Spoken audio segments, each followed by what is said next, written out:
This is Molly Gallagher, Radnor Township Public Information Officer. We are very happy to partner with the League of Women Voters and Radnor Conservancy to discuss land development in Radnor Township.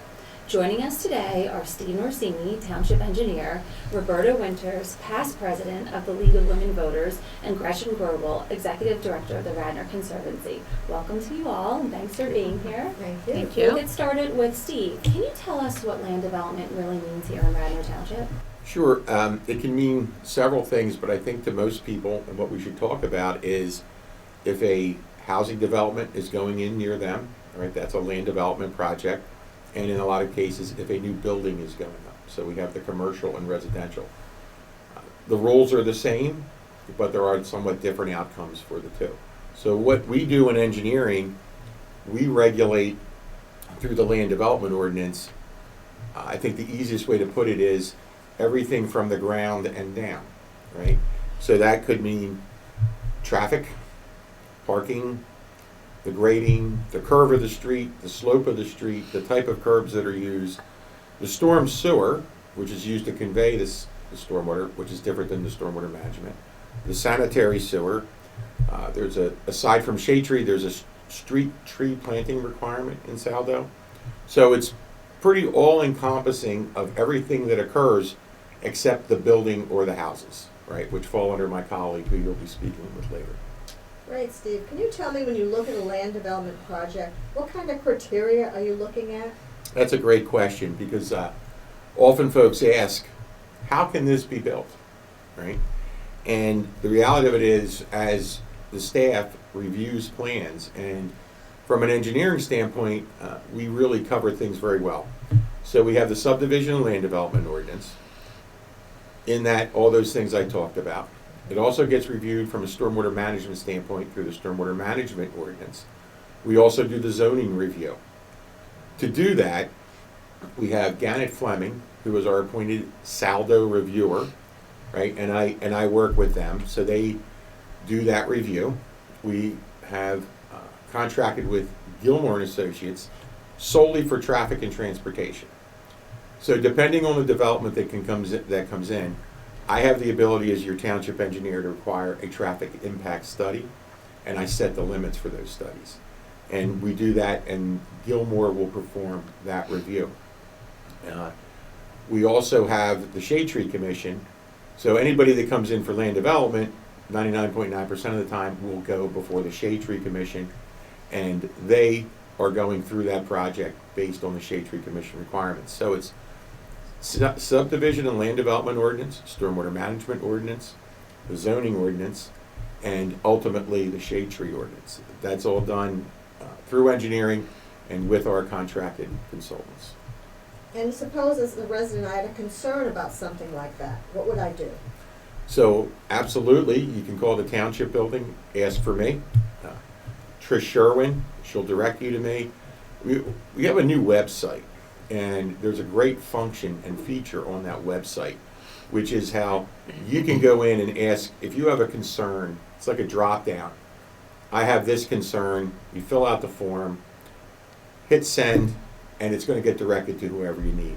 But by all means, if anybody ever has a question about a land development project or a subdivision that's going in, call me, because we also do the inspections. So when it's being built, when all the land is torn up and roads are going in, that's our inspectors that are out there. And you should call me if you have a concern. That's great, Steve. Steve, we all know that stormwater is a serious issue in Radnor Township. And as residents, we're aware that we pay a stormwater fee. Is stormwater management part of the process? And what occurs when stormwater requirements can't be met? Are rain barrels, rain gardens, and other best management practices an option for the residents? So that's a great question, but it's also a question on several levels. So I just spoke of when that land development application comes in, one of the factors we look at, we review it against the stormwater management ordinance. And let's go with a residential subdivision, a street and 10 homes.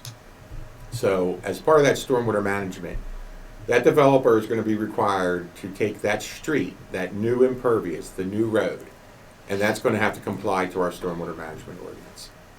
As each house is built, each house then has to comply. So there was an application in for a 9-lot subdivision on Eagle Road. They will be back in. They pulled it of their own accord. So for that subdivision, the street is going to have to be managed in accordance with the ordinance, and each home is going to have to be managed. Similarly on a commercial project. So on a commercial project, that parking lot is going to have to be managed based on our ordinance, as will the impervious footprint of the building. So if somebody can't meet the requirements of the ordinance, again, 2 levels. So we see before the Board of Commissioners often, a resident will come in, they've done their infiltration testing.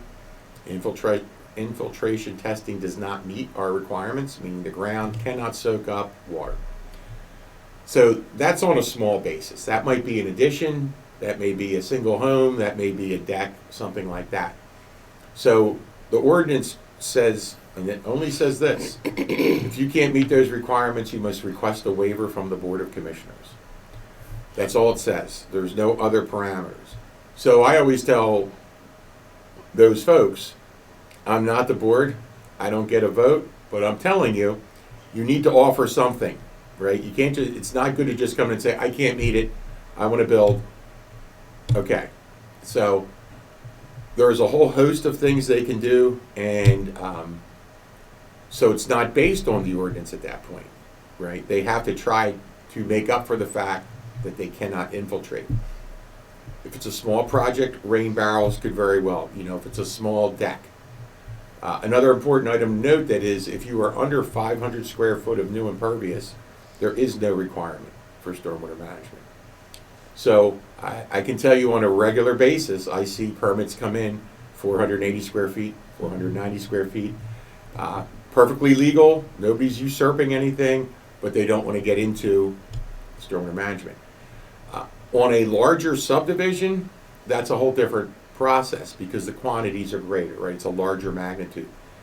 I haven't seen a subdivision at this point come in that couldn't meet the requirements. If they could not, it would be a more stringent process. Again, the ordinance just says, go request a waiver. But we would step in and say, okay, you need to, what are we going to do here? And it's more than a rain barrel, and it's more than a rain garden, and we would take it like that. But luckily, I haven't encountered that. Okay, good to know. Are there different processes that someone would have to go through for a commercial versus a residential land development project? So when we talk of land development, there's going to be 2 paths. So a land development application, the saldo application, comes into the township. We look at it, it's done 30 days before planning commission, because it's good that you ask that, because it's a very public process what occurs. Once that application is received, right, it goes out to those consultants and staff, as I noted. It will then go to the planning commission at least once. That's a public meeting, it is an advertised meeting. If you live within 500 feet of this, whatever the development is, you're going to get a letter in the mail to that effect. We also post on the website. So it's review, planning commission, public meeting. If they're fortunate enough to get through the planning commission in one meeting, they go to the Board of Commissioners for what we call caucus. Caucus is just an informational meeting. They present the project to the Board of Commissioners. There are no approvals that night, none requested nor required. Then they say, okay, you've been to caucus, go back to planning commission, another public meeting. Then you would go before the board for final approval. Now, that sounds like a very short process. It is not. Because on a larger subdivision, all those reviews I told you, those letters go back to the builder. Now they have to make those plans, they have to meet the requirements of the ordinance where we're saying, you don't meet this, you don't meet that. What is this? Why is that? So that takes place. Then they go to planning commission. posted on the website. Planning Commission has them. Everybody has those review letters. They're discussed. Planning Commission might say, you've got a lot of work to do. You need to come back. They might not be back for 2 or 3 months while they work through that with us to comply. So there is a very public process of doing that. As far as commercial, it's really the same process, but it's just a little different. So commercial is going to have parking lots instead of streets, usually, right? Maybe an entrance street. But the process is basically the same. You still have to comply with subdivision land development, stormwater management, zoning, and shade tree.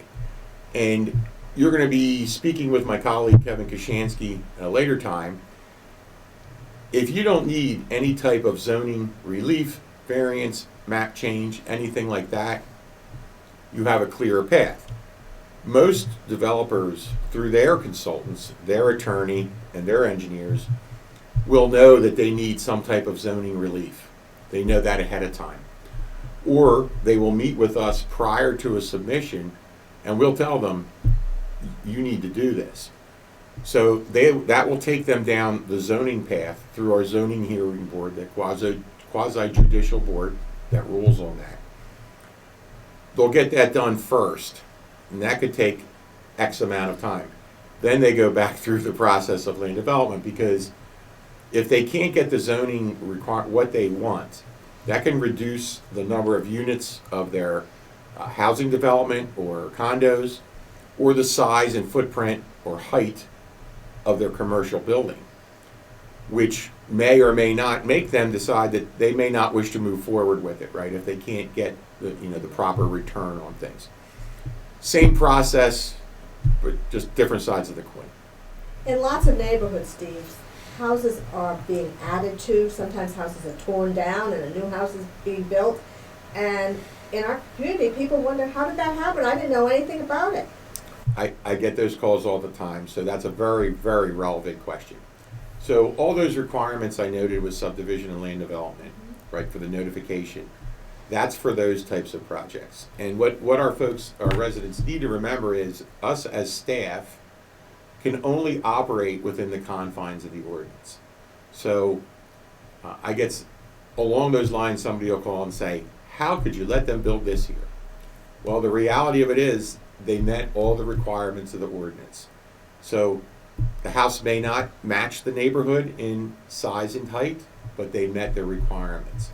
So in these cases, the first step, if there is a vacant lot, or they want to buy a house and knock it down and put one up, or put on addition, is they get a grading permit. Again, that comes from engineering. That's the ground and everything below. That's your stormwater, the grading, all that good stuff, the size of the footprint. Our ordinance has no notification requirements for anything like that. So whether it be a deck, it could be a complete demolition and construction of a new house. It could be a large addition. It could be a vacant lot. If they meet all our requirements, they're able to obtain a grading permit, then they can get their building permit, and then away they go. Again, the only time a notification will come into play is if there's a zoning issue. They need some type of relief, variance, or whatever. Again, that goes through my colleague Kevin Kashansky, goes through community development, and there are notification requirements for that.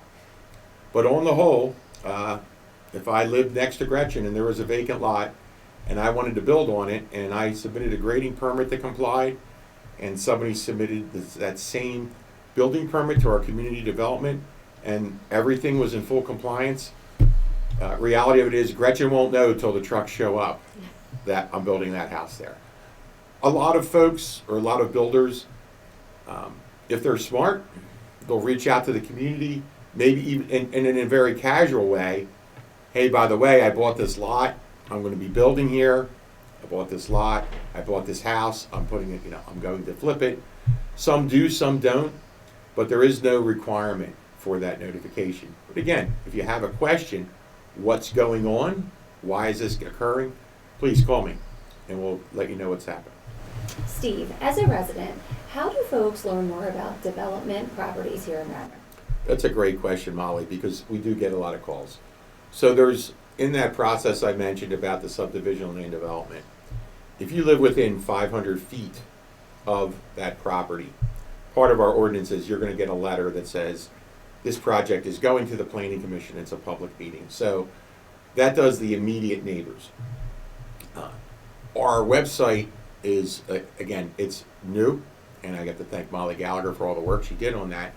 But our website is a really valuable resource for information about anything in the township, and specifically these types of developments. So if you go to, all you really need to do is go to the agenda center, and on it, filter to planning commission, right? Because everything that we're talking about goes through planning commission here. And you will see agendas, and you can look at past agendas, because you might say, boy, when did that go up? Or why is that going up? Well, just scroll down through, and you just open the agenda, and you'll see, 123 ABC Road. Oh, here's the process. Here were those review letters I talked about. So the Planning Commission is a advisory board. They don't approve. They make recommendations to the commissioners. But they'll see those recommendations, because they may say, we approve your development, we recommend approval of your development, but we think you should do these things. They're not requirements, they're asks. So when that goes to the Board of Commissioners, they may or may not choose to do them. That is one way. Another very easy way is just call me. So call the township, ask for the engineering department. You'll get Trish Sherwin. If she can't answer your question, I will. And I can take you through the process and where we stand on anything. Okay, perfect. Thank you, Steve, for all this information today. It's my pleasure. To those watching, builders and residents alike, Steve is your resource. Please call the Township Building and reach out to him for anything you may need. Roberta and Gretchen, thank you for joining us today for this important discussion. Relationships like this with community partners is really what makes Radnor one of the best places to live, work, play, and do business here on the Main Line.